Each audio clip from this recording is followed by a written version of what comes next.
Je suis Mamadou Diop, le grand Giraffe. Pour ce qui concerne la préservation foncière, nous répondons à l'appel de la coutume et de la tradition. Nous allons procéder à la lecture de la déclaration de Khalil Toula. C'est que depuis quelques jours, un scénario de mobilisation et de vol d'opinion instrumentalisé dans la commune de Sangalkam est diversifié de Daroutou à Noflaye passant à Kerndiaïlo en vue de justifier un accaparement de terrain structuré et programmé.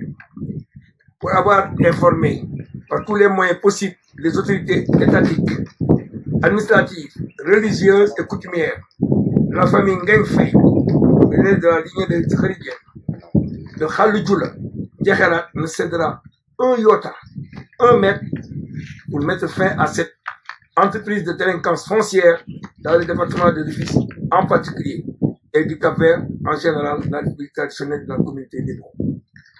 La DGPU ne peut être aussi la cible de la mafia foncière dont les capots sont à la fois des promoteurs dans des fonctions de magistrats de collectivité territoriale. Juste pour dire à toutes ces personnes mobilisées à tort et sans raison de ne pas servir les intérêts crypto-personnels de ceux qui, au service de leur propre développement, organisent ce scénario par un vol d'opinion.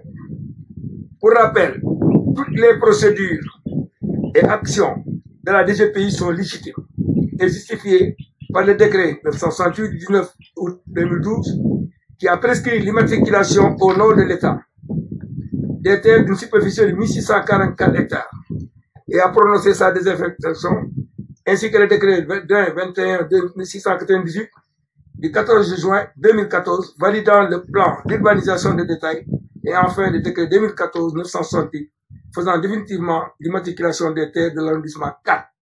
Dans cet arrondissement 4, toutes les personnes qui occupaient ces terres ont été dédommagées et les impôts ont été payés à une hauteur de plus de 700 millions.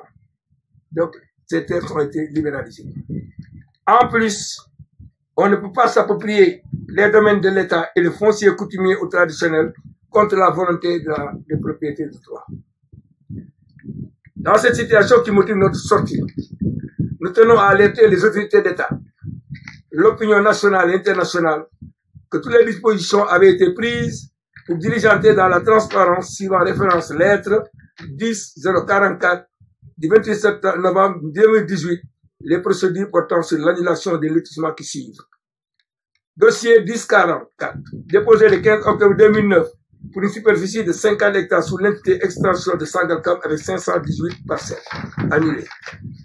Dossier 0431, déposé le 15 décembre 2009, Conseil rural de Sangalkam à Djekherat, d'une contenance de 58 hectares pour 1800 parcelles, annulé. Dossier 492, déposé le 16 décembre 2009, Conseil rural de Sangalkam, lotissement de Téni à Kerndiaïlo pour 45 hectares, 66 à 43 hectares, avec 1367 parcelles, approuvé le 17 décembre 2009, suivant le numéro 116A, annulé. Dossier 501, déposé le 13 décembre 2009 pour le compte du Conseil rural de Sangalkam, le lotissement Téni à Kerndiaïlo, d'une contenance encore de 88 hectares, 46 à 41 hectares, pour 274 parcelles approuvé le 15 décembre, suivant le numéro 075 arrondissement TTCA, annulé. Ce qui est étonnant, dans ces dossiers, la demande d'autorisation devant être traitée par au moins 8 services n'est jamais jointe au dossier original avec avis. De signaler à l'occasion que le même scénario est exécuté sur les terres à l'extension du 2314 que le décret 777-335 du 26 avril 1970 a prescrit son immatriculation, qui est aujourd'hui la source pour démasquer toute cette escroquerie. Nous mettons l'accent donc sur le fait que le maire, à cet endroit précis, a autorisé ses agents à superviser des travaux dans une parfaite illégalité.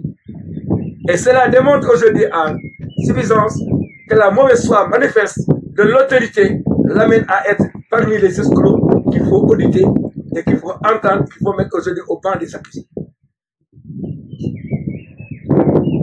Je vous remercie.